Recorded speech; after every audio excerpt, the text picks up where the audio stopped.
Hello and welcome to TB3 Sports Talk. This is a special edition where we're here to tell you everything you need to know about the 2025 Rays baseball season. Rays ball's back, man. Let's go. I'm fired up. It's like, in some ways it feels like it was forever ago, but in other ways it's like it never left. I mean, there has been a lot of events and just stuff that's gone on since the last time we watched the Tampa Bay Rays play. Obviously, next year, we had no Trop this year. We had hurricanes. We had players leaving. How are we feeling just, from this offseason heading into 2025? It's going to be a way different look of Rays baseball. Well, seeing that I'm wearing my Here to Stay shirt, I'm going to sell this. The starting bid is $1,200. So, yeah, I'd say I called it. The offseason's more eventful than the regular season. Seems like every year. There's always the Rays Stadium starts to heat up every offseason. That just seems to be how it goes. So now we've just finished the off hours. Now we're on the on hours. Yeah, well, I think last season was painful to watch. Very, very tough. You thought maybe there's a couple times throughout the year maybe they were going to fight back. Maybe they're going to climb their way out of the rut, and they just never did. We saw a lot of big names go, and then I think, one word to describe this offseason was exhausting. We have the stadium get destroyed. We have all kinds of issues with the St. Pete deal and the Tampa deal and the Rays. Where are they going to play? What's the future going to hold? I think it's exhausting. But there's something about this team. There's something about the guys coming back. Some of the moves they made towards the end where I'm getting excited. I am really excited for the season. I'm excited to see what the Rays can do. And I'm just excited to watch them again, hoping for better outcomes. There's something about when no one's talking about the Rays, especially no one's talking about the Rays in a good way, where it makes me feel so much more confident in the Rays. I get a lot of 2023 vibes in this team. I really do. And obviously I'm not claiming that this team will start 13-0. I would love it if they did. But I think that, you go from 2022, it's a down year, kind of like how 2024 was. You make the playoffs, but you go out in a whimper against Cleveland. You have all these injury problems, this offensive struggle, a lot of stuff. And there's a lot of unproven players on that team, players that, we didn't know what they were capable of. I think of like a Isak Paredes. I think of like a Josh Lowe. I think of like a Luke Raley. These guys were no-name players, going into 2023. And then, all these guys are, 800-plus OPS guys in 2023. The Rays win, I think it was 99 games that year. That team. 13-0. Yeah, and again, 13-0. Obviously the Wander Franco thing derailed them. We get that. But, that year kind of had the similar, exhausting, quiet, disrespectful offseason towards the Tampa Bay Rays. And I think that's where the Rays are at their most comfortable. And I think quietly, like you mentioned, Will, some of the moves, some of the just, the way players look in spring training, the way players look and are just carrying themselves, the way they looked at the end of last year. There's a lot of things to be excited about with this Tampa Bay Rays team. So I think we should dive on into it. But I think we'd be remiss to not mention that this is going to be a different season of Tampa Bay Rays baseball because this will be the first season that the Tampa Bay Rays will primarily play all of their home games in an outdoor stadium. The Rays will be playing in George M. Steinbrenner Field in Tampa Bay, right across the street from Raymond James Field, Raymond James Stadium. I apologize, guys. And it's going to be different. This is a small minor league stadium. We've only seen this happen, a couple times in MLB history. The most recent we can think of is when the Blue Jays played in Dunedin. And it's going to, change the way the Rays play baseball. A couple things that I can just, notice and think about off the top of my head is this stadium has the same dimensions as Yankee Stadium. We know well, as Rays fans, that Yankee Stadium, it is easy to hit the ball out, especially in the right field. They have that short porch. Left field is going to be actually a little bit, further than, the Rays Stadium, the Trop. You're not going to get those, 162 landing areas. Center field's going to be deep, but you're going to have that short porch. Rays left-handed hitters, they are going to be feasting, I would say, this year with that short porch. Another thing that has come from the Rays playing outdoors in a Florida summer, a lot of rain, a lot of heat, and it's caused the Rays to have a pretty quirky and unusual schedule. 43 out of the Rays' first 64 games, so this is basically April through May, are going to be at home. 43 out of the first 64 games for the Rays are at home. And then you look ahead, in the month of July, the Rays play 17 out of 25 games on the road. The month of August, the Rays play 18 out of 26 games on the road. This is going to be months of a whole lot of home games, whole lot of away games, different field dimensions. So what sticks out to you guys, and what are you guys watching for this team when it comes to the new playing situations they have? I think one of the biggest things is that they're going to be playing almost the entirety of this season completely on grass. You're taking away half the games being played on turf, where guys get injuries, where guys do all the different things that happen when you're playing on concrete, essentially. So now with that happening, I think a lot of these more fragile guys that we tend to view will be maybe a little bit more durable. Like we might see some of these guys get 140 games plus this year. That'll be interesting. I mean, I'd love to see KK play, because it felt like KK always was going to sustain an injury in the outfield on the turf, and maybe this would have been different for him. I mean, yes, some of these guys might be more willing to take a dive because they're diving on dirt. It is an advantage, I'd say, to the outfielders. They're able to play a little bit more free. I know there's a lot of people out there that are, turf deniers. They hate, turf, and if the Rays stay more healthy this year, they might have a case. The interesting thing is that turf's actually kind of coming back in baseball. Like the Diamondbacks have it, the Rangers have it, the Blue Jays now have had it, and there's another team that's got it too. But like turf's kind of on its way back, so I don't know why the Rays always got so much hate. Well, the Rays even added the fresh coconut shavings to their turf, to make it, or almond shells or whatever. That's a very good point, though. Actually, that is a very good point. I didn't even think about that. Playing on the grass, hopefully there is less injuries and stuff like that. I think for me, definitely is the dimensions, the short porch. Hopefully our left-handed hitters will step up. I think Brandon Lau's a big one. I want to see what he can do with playing a lot of games at that short porch. I think there's going to be a lot of double headers probably. Yeah. I think we'll see a lot of those. Which is, honestly, no problem with me. I'm kind of excited for double headers. 2 games, 1 ticket? Yeah, I'm pretty excited. I mean, what have we had, like 3 home doubleheaders in Rays history? We were at one of them. Yeah, that was awesome. That was fun. Hurricane. Another thing to mention about the dimensions is while the dimensions are the same as Yankee Stadium has a third deck. So with this minor league, with it being a minor league stadium, I don't know what I was trying to say. With it being a minor league stadium, the without an upper deck, wind streams are going to be a huge factor when it comes to the ball, getting out or not getting out. I think there was a home run that Brandon Lau hit, and I don't know if it was at Yankee State or at George Steinbrenner Field, but it was during spring training, and they asked him about it. And he was like, "Yeah, I guess it's cool to hit a home run, but I mean, I think we all know, what would have happened if that was in a major league park because the wind basically just took it out." And this was this year. But there's going to be home runs like that, where if the wind's blowing out, there's nothing to block it in the stadium. So there could be a jet stream, especially in the short porch. I think the ball is going to fly, and that will be just interesting. The Rays definitely have to adjust to that. The Rays, we'll get into it later, but they struggled with the long ball on both sides last year, and with the nature of the park, they're going to have to own the long ball to succeed. Mm-hmm. Should we? So I guess maybe before. Oh, I guess we didn't even get to talk about this, but maybe a little injury update. So, going into opening day, we know that Shane McClanahan did not sustain a major injury. Praise the Lord. But he did sustain nerve irritation in his triceps. He'll be on the 15-day IL to start the season. Richie Palacios will be on the IL to start the season 10-day. He should be back pretty quickly. Danny Jansen potentially is on the IL. He might just miss a couple of games. I've heard things saying he might be ready for opening day. That is still unclear. And then obviously Hassan Kim, we knew this, but he will not be coming back till that May, June area. So Memorial Day.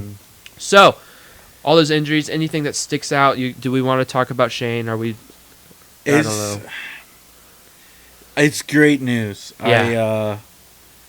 I just want to I'm just gonna be on pins and needles until he returns and everything's okay. Tricep is super close to the elbow, and I just feel like last time it's a forearm thing. It's Oh, a yeah. forearm. It's not his elbow. It's his forearm, and then it ended up being his elbow. So I just want to make sure he's okay. Something could always happen. As soon as he's suited up and back on the field, I'll be okay about it. But I'm still, I don't know. Maybe it's just the Rays. Maybe it's their history with Tommy Johns. But I just gonna play it safe for now. Yeah, I mean, they always stretch the truth on it. So I agree. Like, if he's back before the All-Star break, I'd be shocked. Like, I know they're like, oh, it's fine, it's good, it's okay. But it's like, come on, Rays, who are you fooling at this point? Yeah, it's like, don't worry. He's in California getting a second opinion from some gosh, specialist. that was a saga. Don't We covered worry that, about it, though. dude. Don't that was worry, crazy. it's That was crazy. I agree.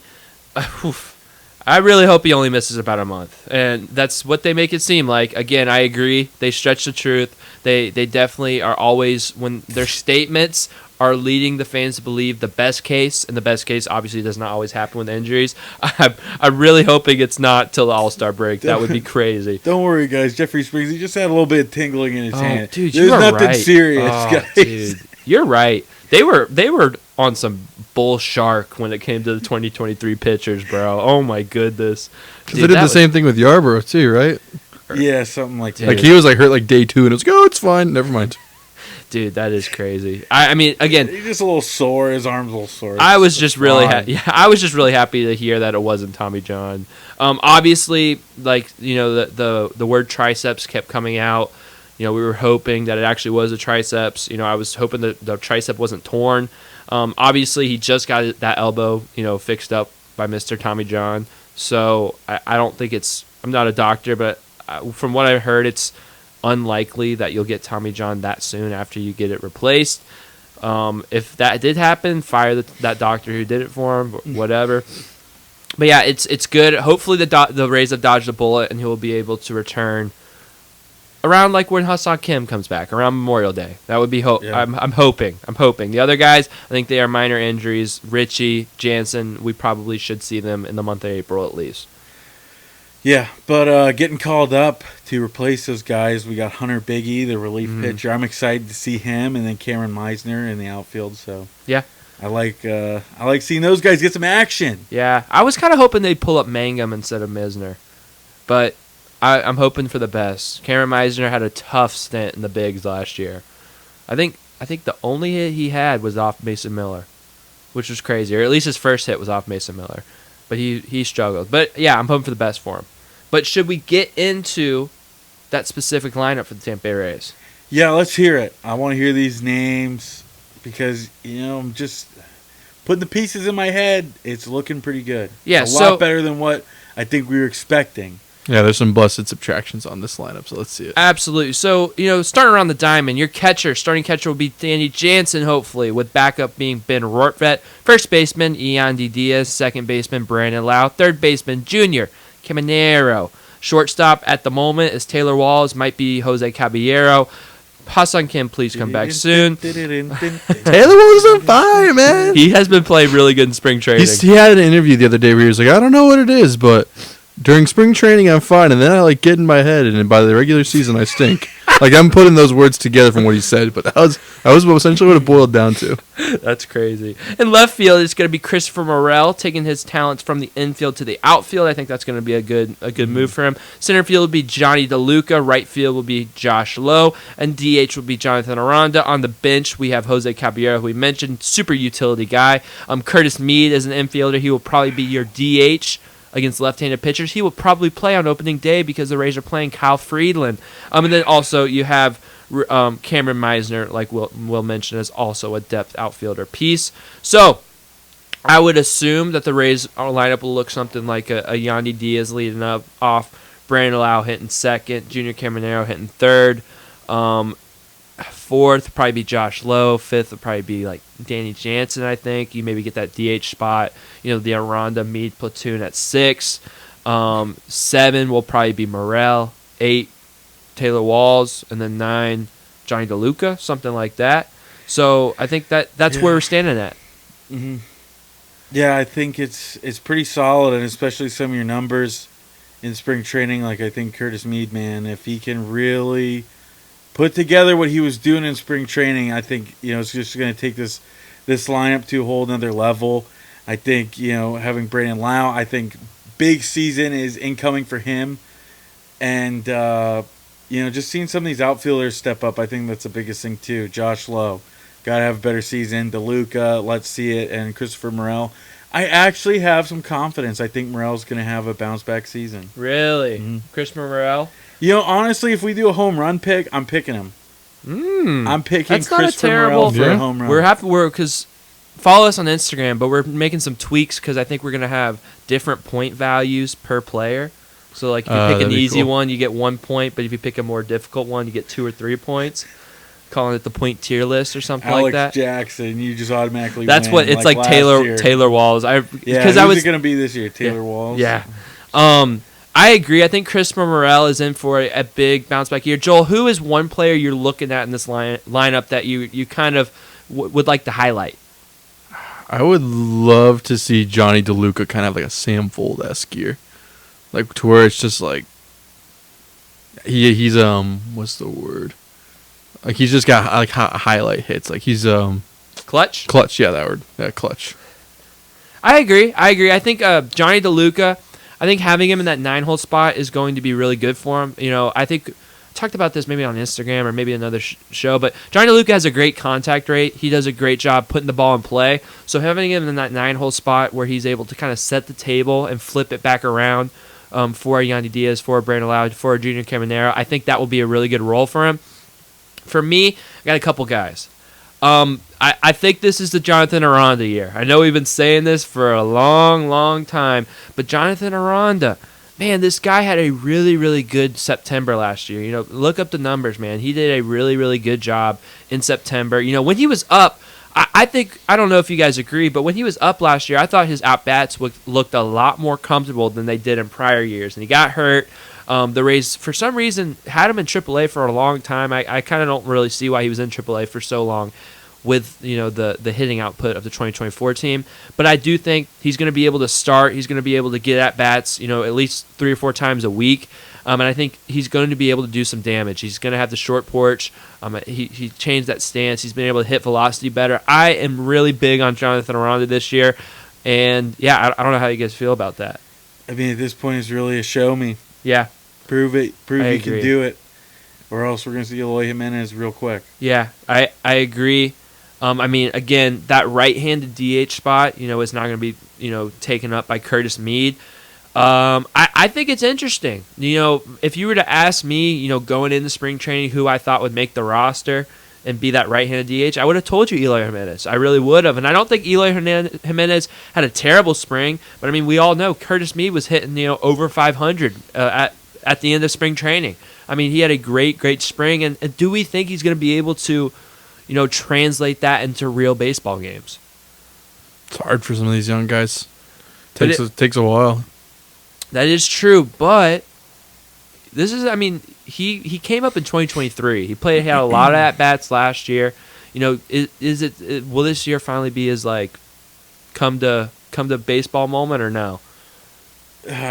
I just have to see it believe it. Yeah. I really do. This is a tough thing. It's like I said earlier, just any of those two guys, throw in DeLuca, throw in Lowe. If any of them just breaks out or plays to the level they were expected to, you think of Curtis Mead coming up and what we heard about him. If he just can do it, it really takes his team to another level. But you just have to see it. I hope he does. I hope we're coming back here at the Rays World Series celebration, TB3 edition. Talking about how Mead stepped up and he saved the franchise, but you just have to see it. So another guy I'd like to bring up is Danny Jansen. Danny Jansen, brings, I think it was 2021 through 2023. He had around an 800 OPS with the Blue Jays. He's split in time with Alejandro Kirk, but that is really, really good numbers. Now he's coming to be the starting catcher for the Rays. Obviously, hopefully he's can get healthy after this rib injury he has. But, can Danny Jansen, how much of an upgrade do you guys think Danny Jansen will be over the catching position of last year or even of the year before with Bethancourt and, Mejia? How much do you guys think he can change the complexity and complexion of this lineup with his presence? I mean, if he can go back to some of his numbers from yesteryear, like I mean, if he puts up the same production as he did last year, you're really getting nobody better than what you already had with Ben Rortvedt. Mm-hmm. So if he can go back to some of his old numbers, I mean, I had to apologize, say sorry I was unfamiliar with your game. He was balling in spring training in certain times. So if we get that, production, some home runs every now and then, it'll be an improvement. But if he has the same numbers as last year, then it's really no different. We're still kind of in the same position with the catcher. Maybe a little bit better defensively, but offensively about the same. Yeah, what Will is mentioning is in 2024, Dan Jansen hit 205 with a 658 OPS. But if you just go to the year before, he was up to 228, and he had a 786 OPS. That's a 474 slugging percentage. That is pretty good. He had 17 home runs that year. He had 15 home runs in 2022. He posted his best OPS that year, 855, which is elite amount of OPS. And then in 2021, he posted a 772 OPS, and he was able to hit 11 home runs and hit 220. So I think if Danny Jansen can get to that 230 mark, he's going to be able to slug and make a difference in this lineup. But again, like Will mentioned, if he just repeats his offensive output from last year, we're going to look at this as a bit of a waste of money, and I'm really hoping we don't look at it like that. Rays tend to have success with these type of catchers that they bring in. You think about Wilson Ramos, you think about Travis d'Arnaud. These guys tend to have a bit of a career resurgence when they come into play. So I think the Rays have a good output with stuff like this, so I'm expecting good things. Yeah, and I look at Dan Jansen as a guy who can be very similar to what Mike Zunino was for the Rays. And Mike Zunino's another one, yeah. Yeah, I think Mike Zunino, just his ability to, at any, he might not be, you might not have the faith in him to, get a hit every time, but he is a home run threat every time he steps in the box, and I think that's a valuable thing for this team. How many years is he signed to? He's on a 1-year contract. So he is totally Wilson Ramos right now. Yeah, so Wilson Ramos got flipped. So I could see this being a very similar Wilson Ramos kind of story. Yeah, it really just depends. Like, I know Wilson Ramos got flipped, and was that 18 or 17? I think it was 18. 18, and I guess that... It was just before we got into our playoff window. Yeah, so again... and that's another huge thing. It's like, what are the Rays going to look like at the trade deadline? Because we know from last year, if they're not contending, they're going to get rid of these guys. They're going to flip Ha-Seong Kim. They're going to flip Danny Jansen. They might get rid of Yandy Diaz at that point. So a strong first half, you combine it with how many home games you have in April and May. You combine it with what this team has shown they will do at the trade deadline. I think this is probably, having a strong start for the Tampa Bay Rays might be more important than any other team in the American League, just because of the nature of how they run their business, the nature of how 2024 went. I think a strong start is such a huge storyline for this Tampa Bay Rays team. And then I guess sticking with the lineup, I think a couple guys that I wrote down, 2023, these guys were stars. I'm talking about Yandy Diaz and Josh Lowe. I look at Yandy Diaz. Yandy Diaz had one of his worst months as a Ray in last year. It was April 2024. He had a 500 OPS. Just if you are listening at home and you guys don't know like a threshold of OPS, OPS is on base plus slugging. So it's basically like a mathematical calculation of the best, like I would say the best overall metric to gauge hitting in a way of, how often you're hitting, are you getting, extra base hits, stuff like that. It's a mathematical equation of all that.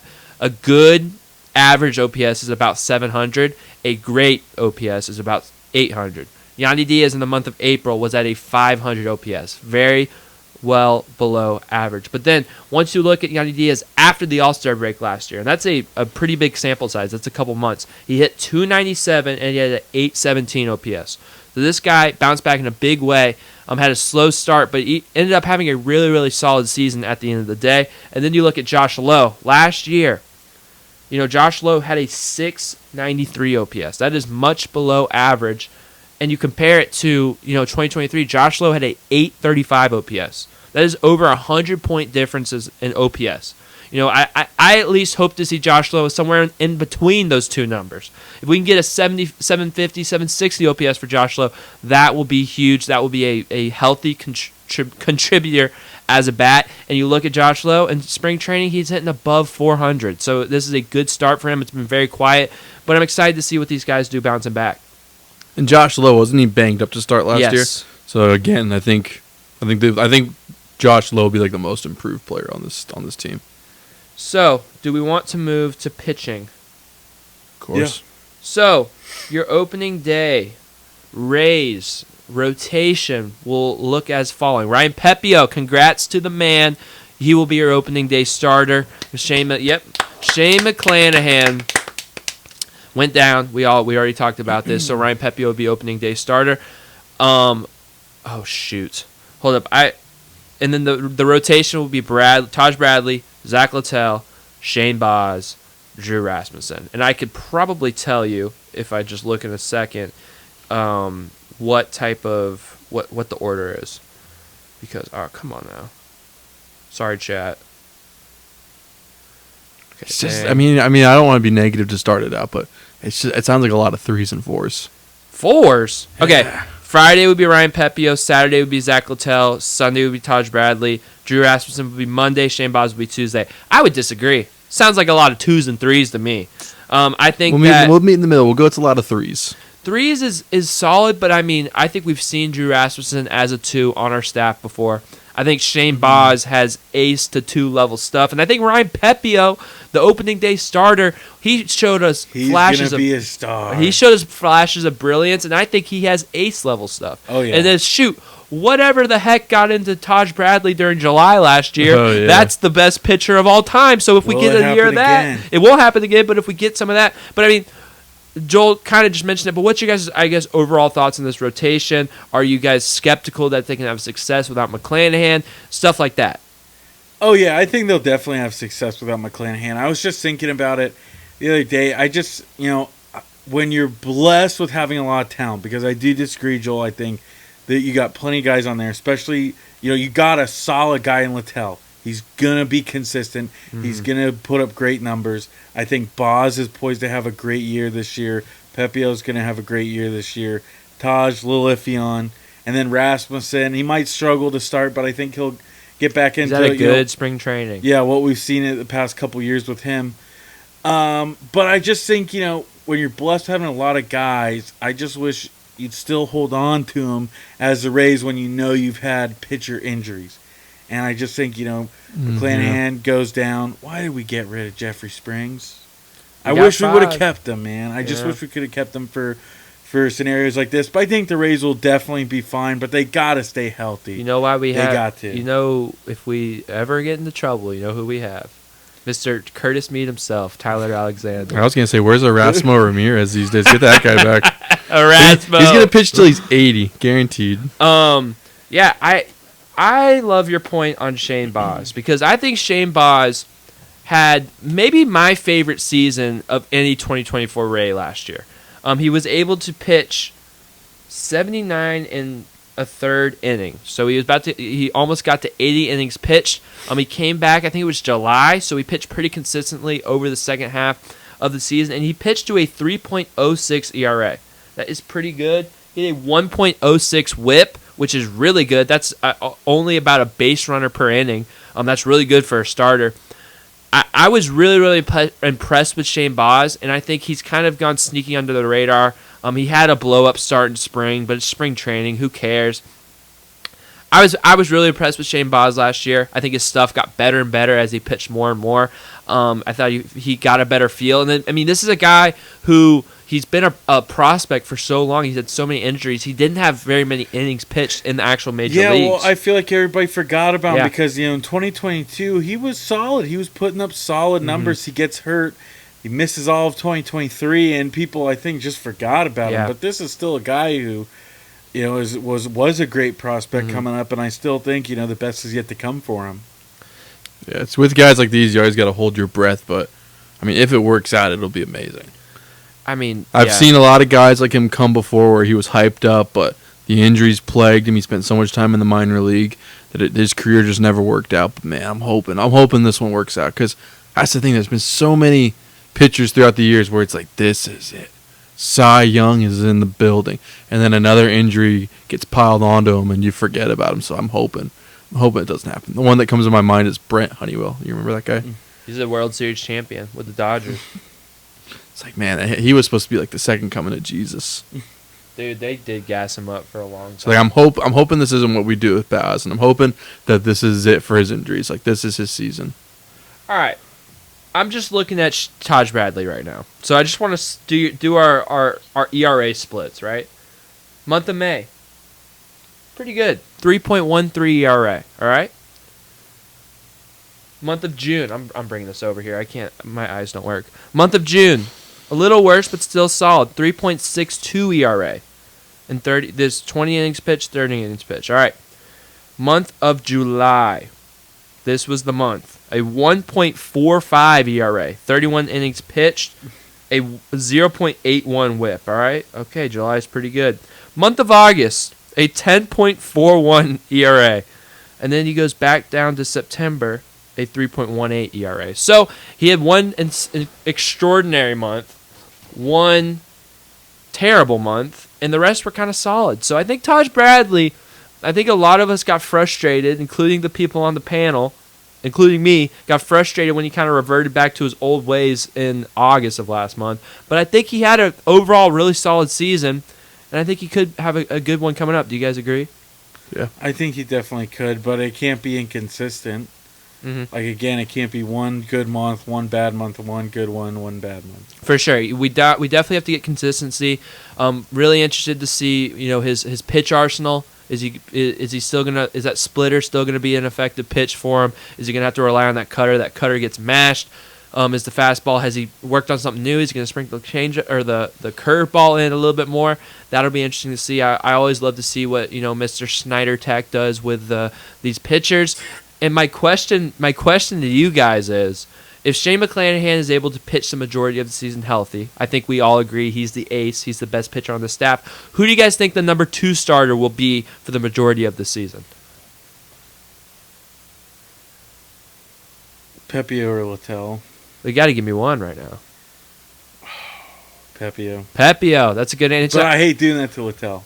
Sorry, that noise you heard was me accidentally clicking on a TB3 notification. Nice. I'm going to go... Oh, man, I just blanked on his name. What's the... Rasmussen? Yes, Rasmussen. I don't know why that slipped my mind as much as it did. I think I'm going to go Rasmussen, too. I was between Rasmussen and...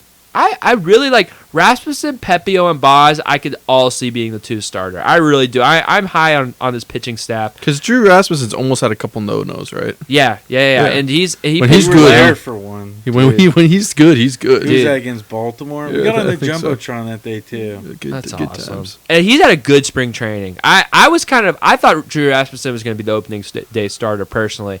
I'm excited to see. I'm going to say Drew Rasmussen as well as the number 2 starter. All right, shall we get to the bullpen? Yeah. The bullpen for your Tampa Bay Rays goes as the following. I'm on Baseball Reference. Hold up. I just realized Raymond's never going to throw me hot dogs ever again. They're not going to have hot dogs at this new thing? No, I mean, like, I think... They're not going to have, like, Papa John's. So I think what just happened for me is I think it's, like, you don't realize something's gone till, like, it's time for it to be there. And, like, I think that just happened with the Trop for me. It's gone. Yeah, it's gone. So pretzels are a big one. That does, yeah. I really haven't come to grips with the fact that I'm gonna have to be outside when I watch the Rays. I mean, I'm coming to grips with it. I'm gonna miss the AC, man. But I think I'll enjoy outdoor baseball. I'll be able to rock the shades. Yeah, shades. You could rock them indoors. Sometimes if I had the confidence, I would rock them indoors. See, I'm not the type to rock the shades indoor. I don't have that type of aura around me. Because I don't know. There's something about I wear shades to the game, and it's like, well, I don't want to put them on the hat. I want the logo showing. So sometimes I'll wear them in there. I get that, bro. So Rays bullpen, back on track. Your closer will be a controversial figure in this people. Pete Fairbanks. You'll also have nicknamed the Demon, Edwin Uceda. You'll have fat, now skitty Garrett Clevenger. You'll have Manuel Rodriguez. You will now have Hunter Biggie called up. Mason Englert will look like he'll be up. Kevin Kelly. And one of my favorite guys, Mr. Mason Montgomery from the left side of the plate. So these guys, I wrote down some notes last year. Edwin Uceda had a 1.51 ERA and a 0.82 WHIP. That is elite, ladies and gentlemen. Don't get it twisted. If we get like that, This guy could be one of the best relievers in baseball. He already is. Manuel Rodriguez, a 2.15 ERA and a 1.06 whip. And that's pretty elite too, guys. He was a closer for a lot of games. Pete went down. Manuel Rodriguez had to fulfill that role, and he did an admirable job. Pete Fairbanks had an injury-riddled season. He had a tragedy at the beginning of last year that we touched on it, but he definitely was not himself in 2024. He's had some good and bad outings, but that's a reliever, the life of a reliever in spring training. I think we're going to get a bounce-back year for Mr. Pete Fairbanks. And then Mason Montgomery. This is like the secret weapon of the Rays. This dude came up last year. He pitched 9 2/3 innings. He had 17 strikeouts in that time, and he had a 1.86 ERA. I just looked at a metric and said his four-seam fastball is one of the best pitches in all of baseball. By I think it's Pro Stuff Plus or something like that. I screenshotted it for you guys because I was so excited. Mason Montgomery is quite frankly going to be a secret weapon. Pro Stuff Plus. Mason Montgomery has the fourth best pitch in baseball with his four-seam fastball. Secret weapon. You got Kevin Kelly back there, holding it down. I love Kevin Kelly. He's just I do too. He's like a warm blanket. I love his mechanics. On a cold night. I love it.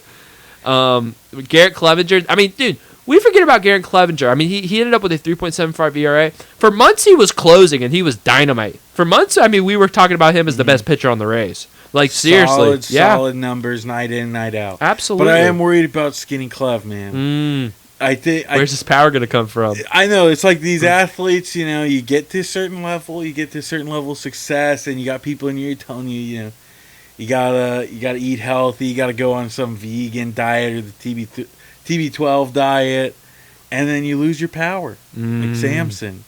You lose it. That is true. Who was the baseball player that was like, you can't tear fat? They were like, they go on all these diets and they tear their hamstrings running, and it's like you can't tear fat. And they're like, you better be. If some like baseball legend said that. Sounds if you're like in the Bartolo I was thinking him or like CC Sabathia. No, I think it was like Pedro Martinez or something. Oh yeah. CC Sabathia lost his power once he went skinny. That's actually facts, bro. Yeah. So with that bullpen, I mean, how good do you guys think this Rays bullpen can be? A lot of solid names. I think, again, health is a big thing there. I think you're excited to see. You said, I agree. I think Pete Fairbanks is going to have a bounce-back year. I'm excited to see Mason Engler. That's one guy that the Tigers desperately wanted to keep, but with all the additions. Wait. That's Alex Fido. Fado? He's hurt right now. No. It was Engler. You sure? Yeah. Huh. Yeah. Detroit Tigers. I was looking at the article. Oh, my fault. I apologize. I think we got Alex Fido from the Tigers too. I believe we did. Okay. But Engler, yeah. I apologize. Sorry. No, that's somebody the Tigers wanted to keep, and they just with all their additions they couldn't, so he went to the Rays, and spring training stats, limited action, of course, 6 innings, 8 strikeouts, a 1 whip. So I think this could be one of those guys. Snyder Tack gets his hands on him, molds him, and he could be just another solid arm. Mm-hmm. I'm always excited to see Kevin Kelly. Wasn't there another Kelly on the team at some point or something like that? Yeah. So I'm glad that there's only one Kelly on the team. Will we see Kevin Kelly in a full Bucks uniform this year? That would be awesome. Do you know that video? You know what I'm referencing? He lost his fantasy football, and he had to do his warm ups in a full. Mm-hmm. Oh, that's so. And then it was Bucks playoff game, and they posted that video, and I was like, this is awesome. Then there's who is it who had to wear a Nebraska helmet warming up? Ooh, I don't know. Kevin Kelly has had to do some crazy stuff. Was it Robert? Bob Steve? Oh, I miss Bob Steve. Who was it? It was the other guy. Diekman? I think it was Diekman. Okay. He had a Nebraska helmet. That's electric. I think that objectively, I'm so high on this Rays bullpen. I think it is the strongest aspect of their team. I think this Rays bullpen has a chance to be, top 5 in a lot of categories, and WHIP, and ERA, and strikeouts. I mean, this is electric stuff. This is probably one of the better Rays bullpens we've seen. I think the back end of 2023, that bullpen was really good. I look at those World Series teams, 2021, 2022, those or 2020, 2021, those bullpens were really good. But I think this bullpen, if these guys stay healthy, I think this could be one of the best Rays bullpens we've seen. I mean, again, I cannot stress you guys enough. If you're listening to this right now, watch out for Mason Montgomery. This dude is going to take the league by storm. I am almost sure of it. And if I'm wrong, I'm wrong. But I am so high on Mason Montgomery. And I think the fact I was shocked they kept Pete Fairbanks. I thought the Rays bullpen was in such a good position that I thought they were going to ship him off because we got Uceda, we got Manny Rodriguez. I figured they would think Pete is expendable. But now we have those guys on top of Pete. I mean, I think at this point, you have a lead after the 5th inning, the game's over. And that's no Chris Davinsky. Yeah, no Chris Davinsky, no Phil Maton. Oh my gosh! Like we had so many trash cans in our bullpen last year, and now we're back to being electric. It's awesome. Hey, let me give my piece with Pete Fairbanks because our bullpen is so good. If Pete's struggling, I want him to have a short leash. Like take him out of the closer's position if he's struggling. Like we have so many other great arms that there's no sense in putting him in a pressure-packed situation that maybe he doesn't have the mental capacity for anymore. Like I think it might be to that point where there's so much baggage in his life right now between injuries and family stuff and whatever that the 9th inning might just not be his spot anymore. I actually agree with that. I think that again we mentioned fast start is huge for this Tampa Bay Rays team. You can't be wasting games trying to get Pete Fairbanks' confidence back. But I think it's going to be there. He had I hope. He had an electric interview. He looked like he was the same old Pete Fairbanks. He was poking fun. Same. The eyes are still there. I think he's gonna have a big year. But I agree. He shouldn't be nailed into the closer role when you have that many good players. It's because you didn't watch that game the other day, man. With my new TV streaming service. Hey, but he came back the next game he was in and had pitched a clean inning. Okay, I'm glad to hear that. But that's all I'm saying. It felt like classic Pete Fairbanks blow up. Sorry, blow up. Oh man. Sorry, everybody. It was Colorado where it all kind of went downhill for him last year. Oh, because the balls weren't warm enough, or they weren't. They were slippery. We're outdoors now, so it's gonna be colder. It's not gonna be cold in Tampa Bay, bro. It's not gonna be cold, but it's been. I don't know where the sun's been, or like where the warmth has been in Tampa. It's been nice. But it's been hot this week. It's like spring break, and I loved it. It was like beautiful weather. Spring breaks of the past, it was like 80s beach weather. It's just kind of chilly. I wake up, I'm chilly. At nighttime, the sun goes down. It's still kind of chilly. Like I can get away wearing jackets. I feel like at this time of year, that shouldn't be the case.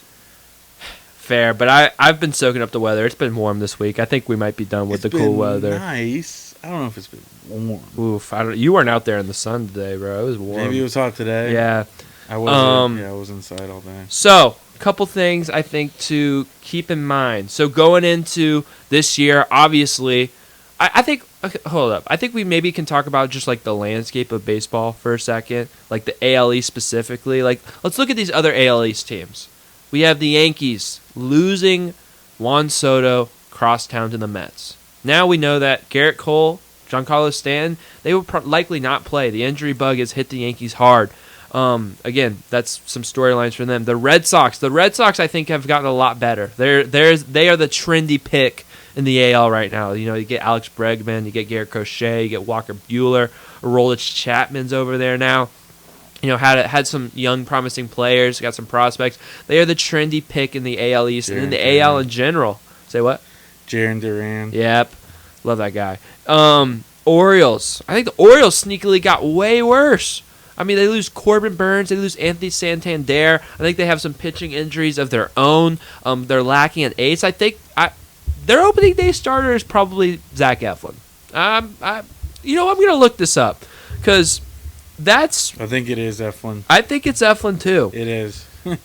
That's horrible. Oh, it's Zach Eflin. Yeah, they're cooked, bro. The Orioles have sneakily gotten a lot worse. And then, the Blue Jays, this is a huge season for them. They made some... They got Anthony Santander. They got Max Scherzer, but I don't think they made the splash. They missed out on Roki. They missed out on Shohei. So and the Vladimir Guerrero extension might be weighing on that team. Absolutely. Well. I mean, this is probably their last chance with this core. If it doesn't work, Alejandro Kirk today. Nice. Nice for us. We can run the bases at will now. But I think you look at the AL. I don't know if you guys agree, but I think this is. I haven't been a baseball fan for a long, long time. Like I'm coming up on probably like 6-7 years of being a true hardcore baseball fan. This might be the most wide open the AL has ever been.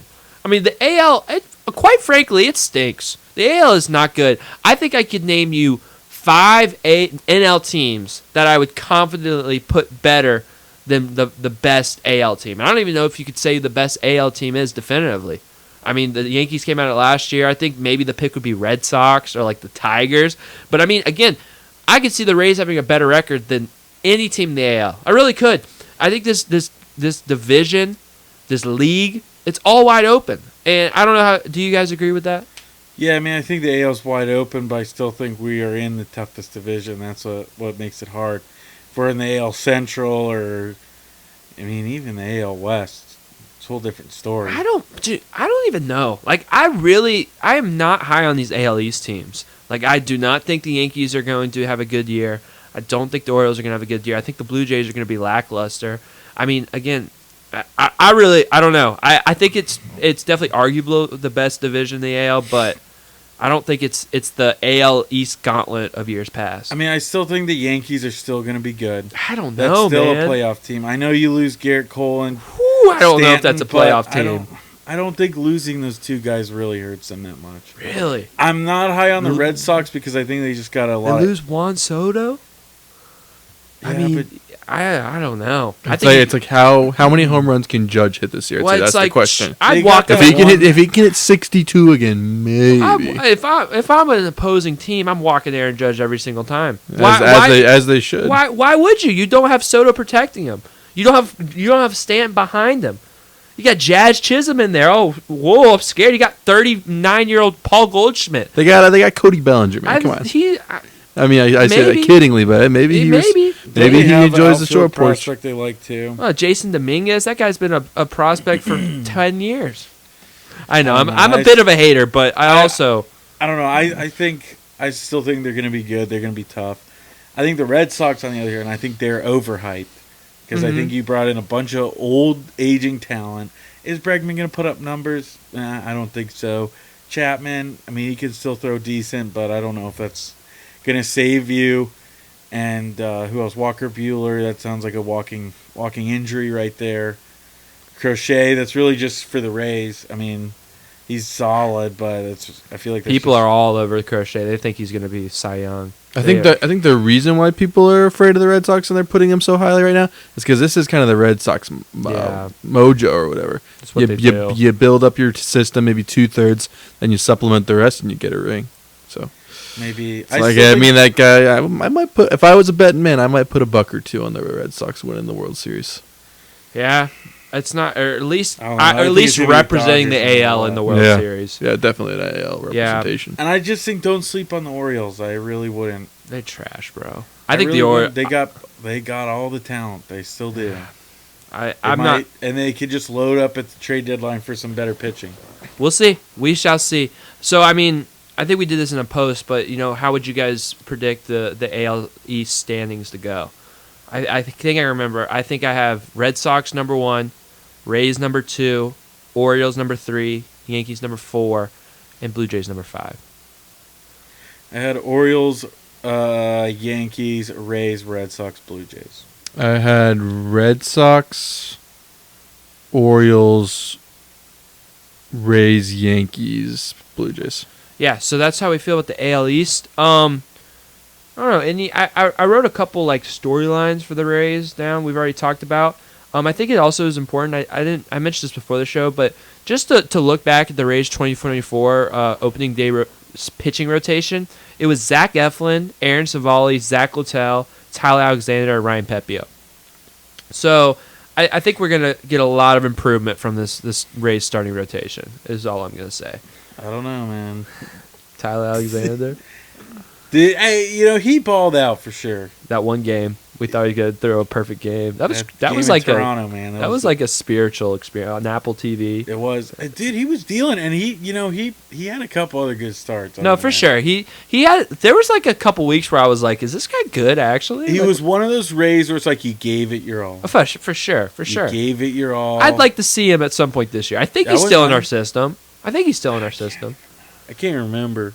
I can't Might either. have DFA'd him. Okay, big storyline for the Tampa Bay Rays. It will be the home run ball. Last year, the Tampa Bay Rays were 28th in the MLB in hitting home runs. They only hit 147 home runs on the whole year. That was 28th, one of the worst teams in Major League Baseball. And then you look at the other side, the Rays gave up the 7th most home runs hit. They gave up 196 on the season. And just to put in perspective how much the long ball bit the Rays last year, the Rays, they had the 4th best whip, so walks plus hits per inning, so base runners per inning. They had the 4th best, 4th highest, or 4th lowest, I guess. So they were one of the best at keeping base runners off the base paths. But they were not top 5 in earned runs given up. So these home runs were just backbreakers for this pitching staff and really, really huge. And I think, the ability to tame the home run ball on both sides is going to be huge. Another thing is obviously hitting with runners in scoring position. The Tampa Bay Rays last year hit 212 with runners in scoring position. That is 3rd lowest since they started keeping that stat. So that was, historically bad. And those are going to be so key for this Rays team. And I don't know how you guys feel. Do we think they're going to be able to improve that stuff? Are we worried? Are we concerned? What do you guys feel like? I mean, just the fact that Zach Eflin's gone means way less home run balls. Aaron Tivoli. Oh my gosh, that dude was giving up home runs like he was getting paid to do that. Yeah, seriously, I think everything should get better. I really do. And I'm excited with the dimensions. I really think it's going to benefit the Rays. So, with the dimensions, how many Rays do we think can hit 25 plus home runs? Brandon Lau. Okay, only one? I'm going to say 3. You ready for my 3? Both lows, Lau and Lowe, Junior Caminero, both hit 25 plus. I think Brandon Lau and Junior both hit 30 plus. I'm high on. We haven't said much about Junior, but he's going to have to break out into a full-fledged star. He's going to have to be in the center of our lineup. He has the pop. He looked good last year. I got a lot of faith in him. MVP of the Ladome League. That gives me a little. Again, I have a lot of 2023 vibes, but that gives me the vibes of when Randy was popping off in the World Baseball Classic and he came out the gates hot. Isaac Paredes was balling out the World Baseball Classic, came out the gates hot. I think Junior could do something like that. Had a pretty good spring training. So yeah, how many Rays hit 25 home runs, Joel? I'll say 2. I'll go Brandon Lau, and I'll go that Australian player. Curtis Mead's hitting 25 home runs. I love it. Let's have some fun, dude. I mean, let's see. That'd be awesome. Let's see if he puts his money where his spring training averages. I think a sneaky one who might could hit 25 is Christopher Morel. I'm on that bandwagon too, bro. I really do think he could do it. He could have a big year. Jansen too. I think Jansen 25. No, I think Jansen could get to 20. Yeah, I was thinking 15. I think Morel could get to 20. I mean, Jansen got to 17 before, and he was never a full-time starter, so I don't know. Same 13, 14. Yeah, I don't even know. Wait, what? Home runs for Jansen. You think 13, 14? 20. I'm saying, Saying over-unders. Maybe we can pull up the Hard Rock, see some of maybe the odds here. While you're doing that, I think me and Joel, how many wins do you think the Rays are going to get this year? 80. I'm trying to remember what I put on the post. I'll go 85. I can proofread for you. I can already tell you that I think you lowballed them. I mean, I don't know. This feels like the 2018 Rays, I would say. Okay. Like, I think we're almost there. I think we're a year away. You did say 85. I said 85? I apologize. Didn't 2018 get 90 wins, though? I mean, it was a good team, but it was just like there was just like a pinch missing, like just a little bit. Like I think we were eligible for the playoffs like the second to last day, maybe even the last day. But well, we would have. That was also before they added the team. I think we would have made the playoffs with the extra team. Yeah. I think the Rays will hit 91 wins this year. I'm big on this Rays team. I think they're going to bounce back. I think they're going to start fast. I'm pretty high on it. Hard Rock has them at under 81.5 wins. Oh, smash the over. Oh, that's smash over. The over. Over. We don't condone gambling irresponsibly, but man, if you got money, if you want free money, I'd sprinkle a little bit of money on over 81.5 wins. Mm-hmm. Yeah, come on, the Rays will and get do that. it soon because that's going up by the day. Anywhere between 93 and 96 is really speaking to me. I think really? It's at 93. You said 93. Yeah, 93, and I like it. And they're making the playoffs. There will be playoff baseball in Tampa this year, I guarantee it. Can they just, for the playoffs, play it Ray J? We saw it with the Bananas. I just don't know if they can take it. They're going to have to take out seats during the Buck season. That's awesome. I don't know if they, the construction, I don't know if they could do that. We'll do Savannah Bananas rules, everything in right field. Any player that catches, that's an out. Yeah, seriously, I just don't think they could. They'd have to start doing it now. No, it's impossible. They would have to change so much of that stadium. Yeah. I got the American League East winners. To win the AL East, the New York Yankees are at plus 150. Orioles are at plus 275. Red Sox plus 275. Your Tampa Bay Rays plus 800 to win the AL East. Toronto Blue Jays plus 1100. I mean, it's not a horrible plus 800. With all those teams, I could easily see the Rays winning the AL East. I wouldn't pick it, but I mean, I think the AL East winner will have something around 92 wins. I don't think there's a dominating team out of this division. I think it'll be a very well-rounded division. Again, I think the Red Sox will win it, but that's solid. I mean, again, to reach the playoffs, for yes. Give me odds. What plus 1,200 to make the playoffs. I've never been good with the plus minuses. I'll go 80%. Plus 180 to make the playoffs. Right. That's not bad. They're not disrespected. I way disrespected the Rays. Let me see if there's some player props. I don't know if there's player futures on here. Oh, there is. Regular season home run winner. Do they even have the option to pick a Ray here? Let's see. I don't think we're winning. I don't think Brandon Lau's getting 60. I'd love. Oh my dude, imagine Brandon Lau gets 40. That'd be insane. That's one of my questions. If he can play more than 120 games, he could 30. because he's on grass, so there's more of a reason why he could. He could get 30 in 120 games. Junior Caminero plus 20,000. I mean, if 120 is if he gets a serious injury. I think he could play 145 games. I think he could too. Yeah. I really do too because he's had some stupid injuries. He fouled the ball off his foot. He's hurt his oblique 2 or 3 times swinging too hard. But that'll be interesting. I think he could get 35. I really do. I hope. He's played well in spring training.